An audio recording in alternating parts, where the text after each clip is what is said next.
രാഹുൽ ഗാന്ധിയുടെ കഴിഞ്ഞ ദിവസത്തെ പാർലമെന്റിലെ പ്രസംഗം ലോകശ്രദ്ധ പിടിച്ചുപറ്റിയിരിക്കുകയാണ്. ഇത്ര വ്യക്തമായി ഇത്ര വിവേകപരമായി കാര്യങ്ങൾ പരിഹരിക്കാനുള്ള ഫോർമുല അവതരിപ്പിച്ചുകൊണ്ട് ഇതുപോലെ സംസാരിക്കാൻ കഴിയുന്ന ആളുകൾ ലോകത്തിൽ വളരെ വിരളമാണ്. അദ്ദേഹത്തിന്റെ പ്രസംഗത്തിന്റെ ഈ ഭാഗത്തിൽ മഹാരാഷ്ട്രയിലെ ഇലക്ഷൻ അട്ടിമറിയെക്കുറിച്ച് തെളിവുകളുടെ അടിസ്ഥാനത്തിൽ അദ്ദേഹം വ്യക്തമാക്കുകയാണ്. അതുപോലെ ഇലക്ഷൻ കമ്മീഷൻ BJPയുടെ സെലക്ഷൻ കമ്മീഷൻ ആയി മാറിയതിനെക്കുറിച്ചും അദ്ദേഹം വ്യക്തമാക്കാൻ മറന്നില്ല. ശിവഭഗവാൻ പറയുന്നത് പോലെ ഒന്നിനെയും ഭയപ്പെടരുത് എന്നും നിങ്ങൾ ചെയ്യാനുള്ള കാര്യം ഭയം കൂടാതെ ചെയ്യേണ്ടതിന്റെ ആവശ്യകതയെക്കുറിച്ചും അദ്ദേഹം സംസാരിച്ചു. രാഹുൽ ഗാന്ധി സംസാരിക്കുമ്പോൾ തലകുനിച്ച് വിഷണ്ണനായിരിക്കുന്ന മോദിയെക്കുറിച്ച് അദ്ദേഹം പറഞ്ഞപ്പോൾ വിവരം കെട്ട BJPക്കാർക്ക് കുരുപൊട്ടിയ കാഴ്ചയും കാണേണ്ടത് തന്നെയാണ്. അദ്ദേഹത്തിന്റെ ഈ പ്രസംഗം ഒരു വാക്കുകൾ പോലും വിടാതെ മുഴുവനായി കേട്ടാൽ ഇത്ര വിവേകമുള്ള അറിവുള്ള ആളിന്റെ സ്ഥാനത്താണ് ഒരു വിദ്യാഭ്യാസവും വിവരവും സംസ്കാരവും ഇല്ലാത്ത ആളെ പ്രതിഷ്ഠിച്ചിരിക്കുന്നത് എന്നോർത്ത് നമുക്ക് വിഷമം തോന്നും. അതാണ് ഇന്ത്യ നഷ്ടപ്പെടുത്തി കളഞ്ഞത്.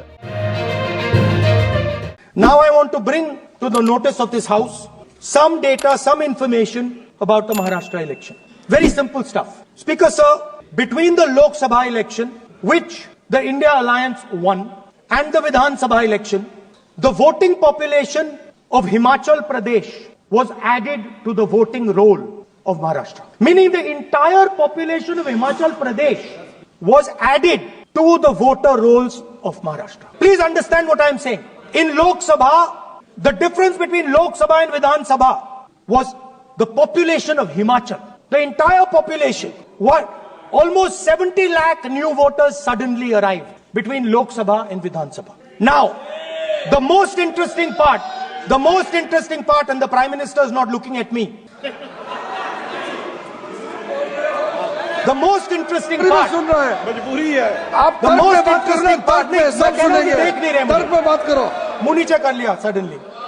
The most interesting part is, sir, Maharashtra में more voters were added in 5 months in Maharashtra than were added in 5 years in Maharashtra. जितने 5 साल में ऐड हुए उससे ज्यादा 5 महीने में ऐड हुए, आखिरी 5 महीने में लोकसभा चुनाव के बाद. सर, एक बिल्डिंग है सर शिरडी में, एक बिल्डिंग में 7,000 नए वोटर एक बिल्डिंग में ऐड हुए सर. एक बिल्डिंग में 7,000 नए वोटर ऐड हुए सर.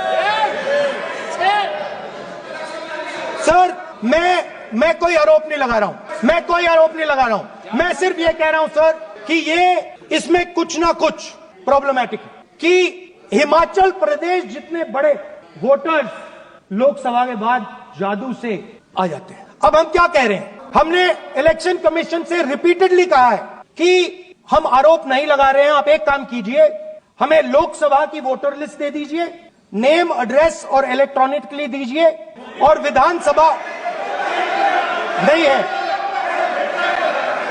नहीं सर, नहीं.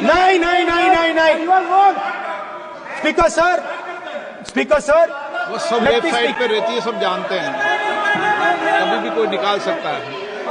स्पीकर सर, मैं समझा देता हूं sir. Speaker sir, we are asking this question, speaker sir, population of Himachal Pradesh. आपने बीजेपी को गाड़ी please.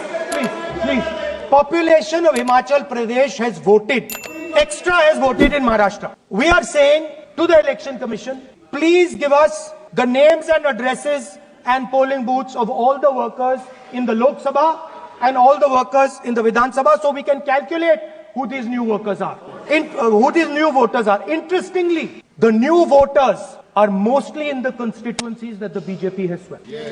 Please understand. The new voters have been added mostly in the constituencies where BJP has swept. I am still not making an allegation. I am saying on the floor of the House that the Election Commission has to give the data of the Maharashtra elections to the Congress Party, to the Shiv Sena and to the NCP, so that we can see exactly where these voters have been added, who has been subtracted, who has been added, where they have been added. This is not a irresponsible request. This is a very simple request for them to fulfill.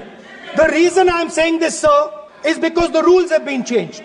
This is not just said in isolation. Speaker, sir, the election commissioner used to be chosen by the Prime Minister, Leader of Opposition and the Chief Justice. Sir, the Chief Justice was removed from that committee. Why? Why? This is the question, sir.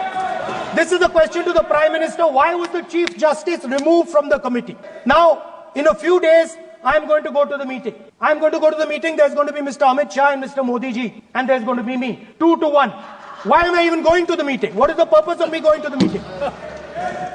I'm only going to the meeting to certify what Modi ji and Amit Shah ji are going to say. Right? Whereas if the Chief Justice was there could be a discussion. Chief Justice and Leader of Opposition could say, no, we don't agree. So, that seems to be a calculated strategy. Now, just prior to the Lok Sabha, the election commissioner was changed and 2 new election commissioners were placed. Yes. We know that the election dates were changed. Yes. We know that the elections were postponed. These are facts. These are not things I am inventing. So, in order to safeguard this constitution, the entire opposition requests the data for the Maharashtra election.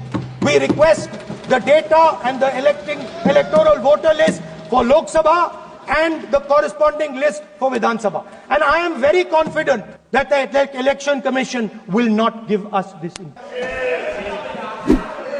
Speaker sir, that is broadly. So the third element of our President's address would be a determined defense of India's institutions, of our democratic system, and a re-look at our entire democratic framework and the looking again at all the institutions that have been taken away from the people of India. So those would be the type of things that we would say in a presidential address. I'd like to finally say one thing. So in the last, there is a background, a philosophical background to what I am saying.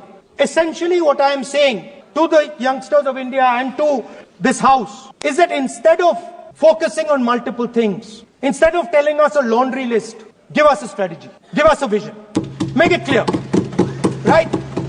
Now, there is a philosophical basis to this. There is even a deep philosophical basis to this. I showed you the picture of Shivji, which you didn't allow me to show. I showed that picture for a reason. What does that picture tell us? If you look at that picture carefully, it tells us focus carefully. Do not get distracted. Do not look here and there. Do the job at hand.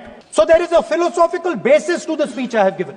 I have not told the House and the country that we will do this and this. This is the philosophy of Shivji. Say what you have to say, but be clear that you're going to do that one thing and don't do 50, 60, 70 different things. So there is a link between our philosophical tradition, our religious tradition, and what I'm saying. And that is what India needs to do. India needs to connect the past, the values of the past. You talk about Sardar Patel ji, but you destroy Sardar Patel ji's values every day. You talk about Ambedkar ji, you destroy his values every day. You talk about Nehru ji. No, you don't talk about Nehru ji. Right? You bow in front of Buddha. You destroy what he says. So the point is, you have to be truthful to what you are. And it is important that when you are giving a way forward to the nation, there is clarity. There is clarity of purpose. There is no hatred. There is no violence. There is no anger. Because these things are destroying our country. So my speech has not been angry, has not been nasty. My speech has been very polite, very kind. And I thank the Prime Minister for coming and listening to it.